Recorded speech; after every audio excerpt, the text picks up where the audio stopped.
Hey, it's Bob again. These are the news for February 16th, 2011. The city of Detroit has been running a poll on which Detroit figure people would most like a statue of. The front runner so far is Robocop, despite opposition by Major Bangett, who is adamant that this will not happen.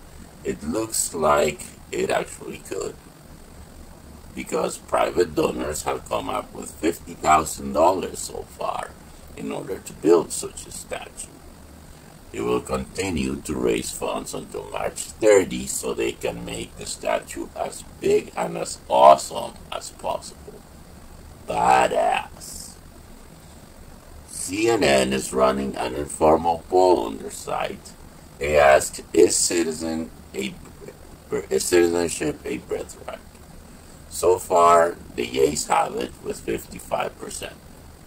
I found it interesting because I didn't think it would be so close. Either way, I don't think it really matters what people think about it.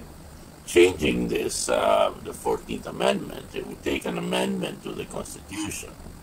And the last few attempts at doing that have all been dismal failures.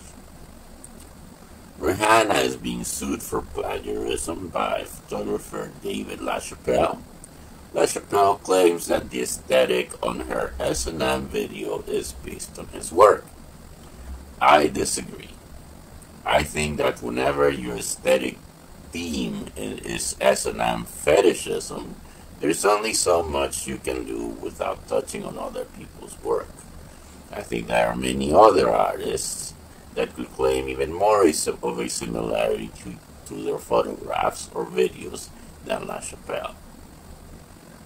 The prison where OJ Simpson is being housed has denied that he was beaten. I don't know whether he was or he wasn't, but I always take the Inquirer with a grain of salt. Also in Nevada, singer Bruno Mars has reached a deal on his drug case. If he pays $2,000, attends drug counseling, and does 200 hours of community service, and keeps his nose clean for a year, so to speak, the charges will be dropped. Speaking of drugs, the DEA is worried over the sale and use of Methodrone, a narcotic which is currently legal and is sold under the guise of bath salts. Its use has led to several deaths and violent incidents involving the people under its influence. In New York, Maxim Gelman, the serial stabber, was back in court and has had a public defender assigned to him. Borders has filed for bankruptcy protection. They have announced they will shut down 30% of their stores. See, that's why I take the good news about how we're out of a recession with a grain of salt.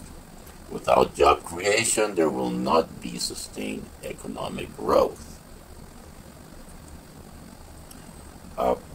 In other domestic news, President Obama has sent Senator John Kerry to Pakistan to discuss the release of a diplomat arrested in January for the alleged shooting of 2 men. The accused claims he was defending himself from a robbery, and the president's position is that he has diplomatic immunity. The Obama administration has threatened to cut off non-military aid to Pakistan, which amounts to about $1.5 billion a year.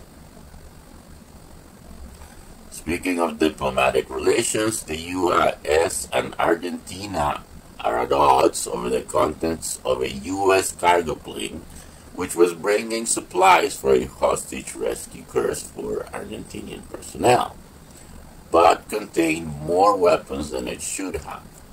Also, in the plane were found undeclared wiretapping and spying equipment and a mysterious suitcase about which all that is known so far is that the soldiers aboard the plane asked Argentinian authorities not to open it outdoors because a satellite picture of the contents would jeopardize national security. U.S. officials want the contents back, and they are not happy that the issue is being dealt with so publicly by Argentina. The British Navy has arrested 17 Somali pirates and freed 5 hostages aboard a fishing vessel in the Gulf of Aden. These pirates need to start realizing that once a Navy ship shows up, the jig is up. In other nautical news, Israel is upset over 2 Iranian ships scheduled to pass through the Suez Canal and into Syria on what is ostensibly a training and intelligence gathering mission.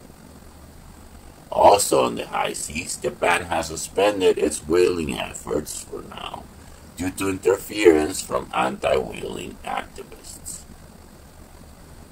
In Lybia, protesters are calling for the release of Fatih Turbil, a human rights activist.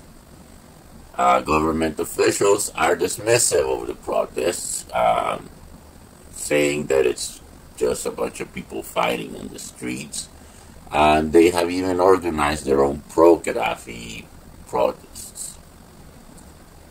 What a jerk this guy is. Mubarak tried the same thing in Egypt, and look how well that worked out for him. Thailand and Cambodia have continued skirmishing over a temple that is in Cambodian territory but has its most accessible entrance in Thailand. I don't know what the point of all the fighting is, since The Hague already ruled on the issue years ago. Well, that's my take on the news. Thanks for watching and have a good one.